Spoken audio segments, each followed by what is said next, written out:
You're watching the Daily Climate Show on Sky News. On today's programme, as the first ever extreme heat warning is issued in the UK, we look at how climate change is affecting temperatures. US climate envoy John Kerry visits the UK, saying there's an urgent need for global climate action. And find out what impact your pint has on the climate.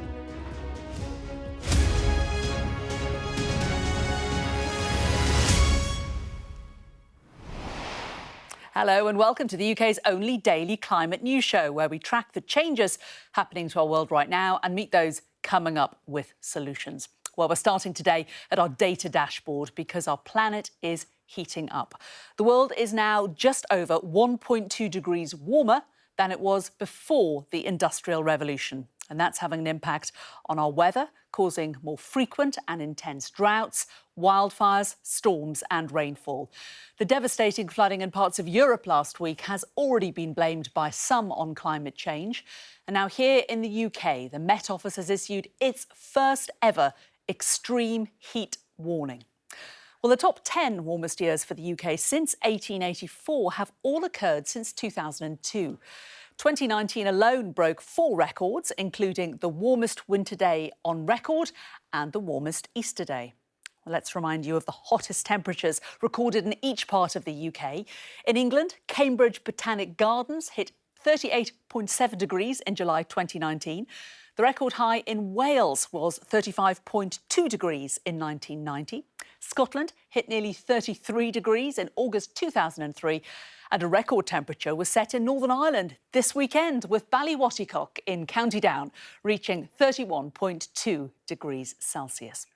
Well, extreme summer temperatures are now 30 times more likely than in pre-industrial times. The latest Met Office projections of future UK climate change suggest summer temperatures now classed as heat waves could be the norm by the 2050s, which is the context to the new extreme heat warning. And it's issued to highlight potential widespread disruption and adverse health effects. It means changes to working practice, says, might be needed. Heat-sensitive systems and equipments could fail. Transport could be disrupted.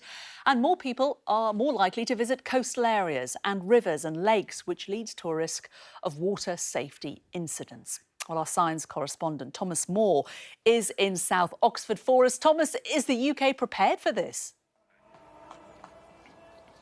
In a word, no, Jane. I think the problem is that people just aren't aware enough of what heat can do.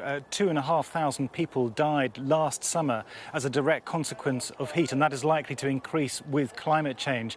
And the government has a heatwave plan, but the problem is that the alert system isn't being triggered early enough. Many people are ending up in hospital and even dying without an alert going out. Now, part of that is about behaviour change, and here at South Oxford Bowls Club, they've just taken a break in the shade for some cold drinks, but it's also about starting work earlier in the day when it's cooler.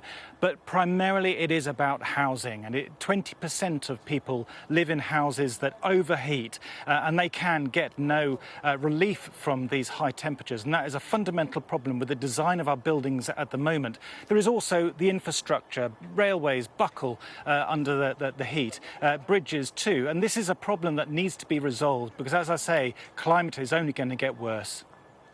Thomas, thanks very much. Well, let's bring in Alex Deakin, meteorologist at the Met Office. Alex, can you explain why these heat warnings might become more frequent? Well, climate change is the simple answer to that. The climate is warming up. We know that across the planet, but also across the UK. We've seen that because we've got very detailed information going back well over 100 years, in some instances, several hundred years of the temperature in the UK. We can see it's been rising, and it's more likely over the next few years, few decades, that we're going to see more extremes. All the computer models suggest that. And not only are we just seeing a shift so that the average temperature has increased, we are just seeing more frequent episodes of these extreme temperatures. So we're only going to see more of them in the future. And the peak of the extreme is also likely to rise. So when we see the top end of the extreme, it's likely just to get pushed further and further. So more records will be broken. I mean, theoretically, how hot could it get? Well, that's a tricky one to answer. Obviously, the UK is an island surrounded by cooling seas, and it's not really a question about how hot it's going to get in terms of, compared to other places around the planet. It's what we can cope with in this country, and it's about managing expectations and getting the infrastructure right so that we can cope with the rising temperatures. We are expected to see extremes be pushed and pushed further and further, but it's more about that kind of just general seeing more of these extreme weather events. So it's not just about the temperatures, it's about more extreme rainfall as well. So we're more likely to see floodings. It's all about the extremes and the ability for the UK in particular to cope. What about those, Alex, who will just say, well, this is just the weather. I remember hot summers from my childhood. Well, the answer to that is they're simply becoming more and more frequent, and we've got all the statistics to back that up. For example, 2018, the joint hottest summer on record, joint with 1976. People do often remember that one and cite that one, but that was followed by 2019, where we saw the highest temperature ever recorded in the UK, and then 2020, which was the third warmest year on record in a series going back well over 100 years. The statistics are clear. Everything is pointing to the fact that things are getting hotter, and we're seeing more and more of these extreme events. All the computer models suggest that by 2050, the summer of 2018 will be a 1 in 2 year event. So it'll be a fairly typical summer. And that was, as I say, the joint hottest on record overall. Alex Deakin, thanks very much. Well, in today's other climate news, the government is being urged to create 100,000 hectares of wetlands in the UK to help combat the climate crisis. The Wildfires and Wetlands Trust says that wetlands are vital as they store carbon, reduce flooding and help biodiversity. New research by the charity found that more than 3/4 of people in Britain think that there should be more investment in natural solutions.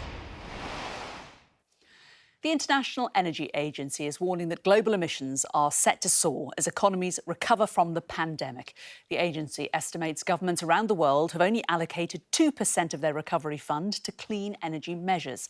It says global clean energy investments need to increase by around 2/3 to prevent emissions reaching record levels by 2023.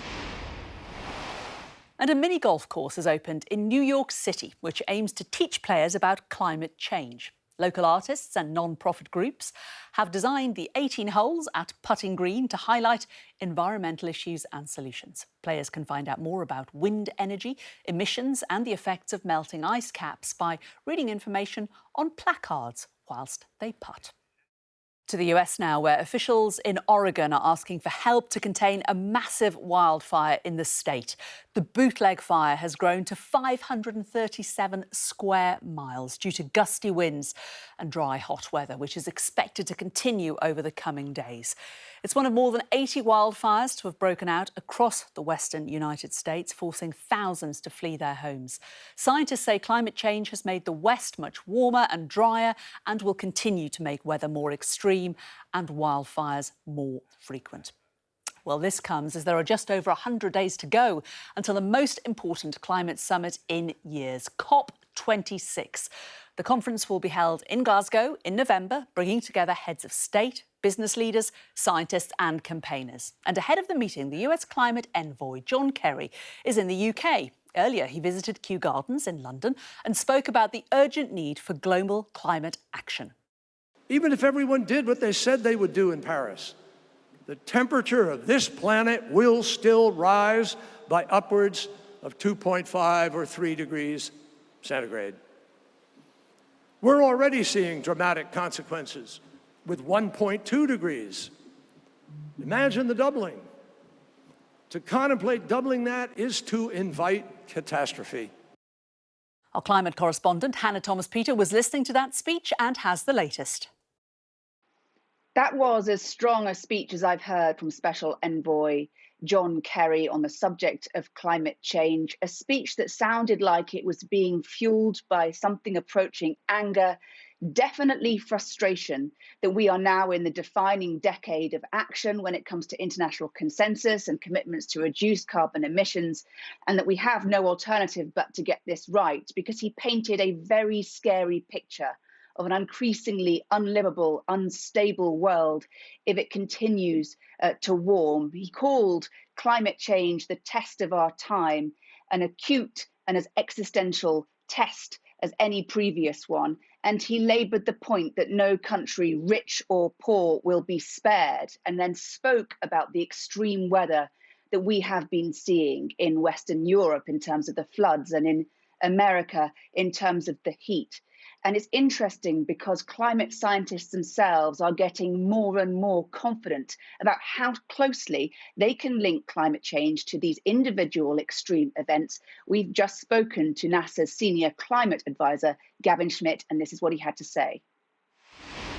When we've seen situations like in the Pacific Northwest, which blew through the records in such a dramatic fashion, you're looking at ratios like 150 times, maybe 1,000 times more likely to happen now than it would have done. At which point you can start to say, well, it would never have happened before.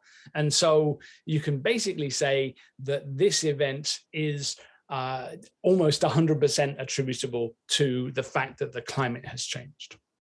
When you start to hear messages like that from NASA, when you start to hear speeches like that from John Kerry, you've got a sense of the momentum, the urgency around this issue of increased commitments to reduce carbon emissions. Because, as John Kerry said, it is without exaggeration now about survival. All eyes on that crucial climate meeting, COP26, being hosted by the Brits in Glasgow in November. Emissions from the food and drinks sector need to be cut in half by the end of the decade, according to the environmental charity WRAP. And while there's been lots of focus on how what we eat affects the environment, we don't talk as much about the climate impact of what we drink. So here's your 60-second guide to how green your evening pint really is.